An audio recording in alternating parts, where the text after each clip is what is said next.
Hi there, I'm Jordana, blogger of Inspired Diaries and eating psychology coach. Thanks for joining me today. We are going to talk about a topic that I get asked about all the time. And I swear, several times a day I get asked by any given person how I do everything that I do. So I thought I would share with you a couple of the principles that I live my life by, but also share with you the fact that let's ground ourselves in the fact that I'm no different than any of you. I'm a mom, I'm a wife, I work full time, I'm starting my own business, I train really hard, I have some really ambitious goals ahead of me. But I have the same 24 hours in a day that every single other person does on planet Earth. I have the same requirements in my body. I need sleep, I need food, I need fun, and I need relaxation.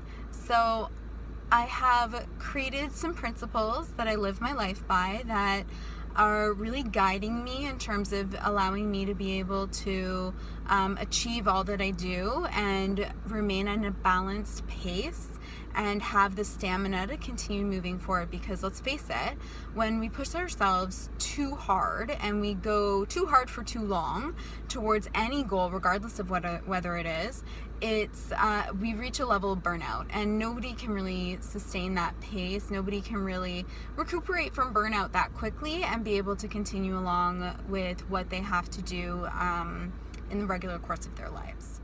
So, principle number 1. I have a very clear vision for my life. I know the type of life I want to live. I am very clear on who I want in my life. I'm very clear on how I want to feel when I live my life. And I'm very clear about how I want to be giving back to the world. And I think that that's a really important thing to consider when you're looking at the principles that are going to be guiding your behavior and contributing towards the quality of your life.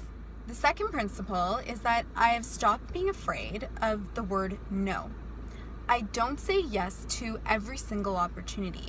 There's a time and place to be a gracious host and to go the extra mile and to be there for a friend. And then there's the times where you compromise yourself in order to say yes and to be where you're being asked to be, or to do something that you're being asked to do.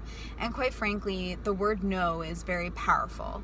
And the word no has become a welcomed addition to my vocabulary, because it really empowers me to stay true to who I am and what my core beliefs are and what I am willing to do and not to do.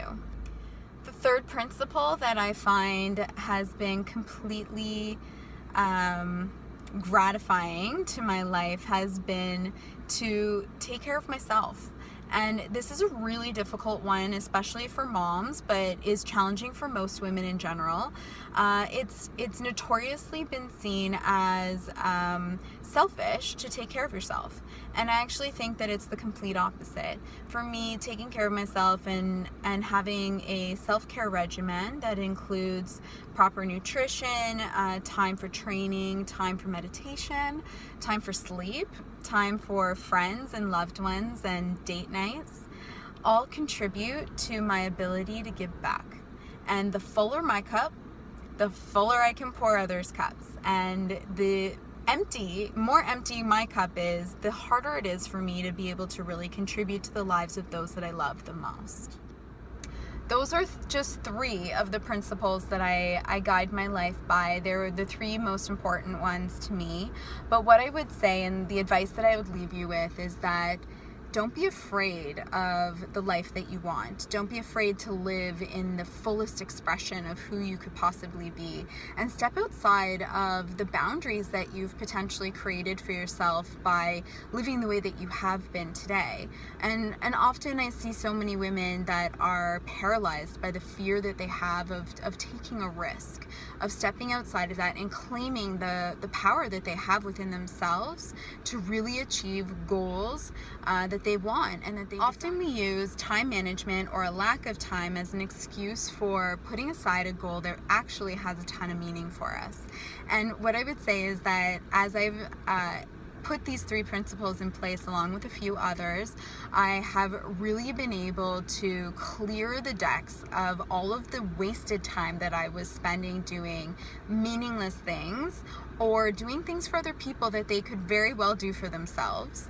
Or, you know, quite frankly, I watch a lot less TV now than I used to, and that's really opened up time, space, and energy for me to spend on things that I really love and that fill my heart and that open up brand new and exciting opportunities for me to build my life. So I hope that that was helpful for some of you that are struggling, and if you have any questions, please post in the comments below. Have a great day. Bye.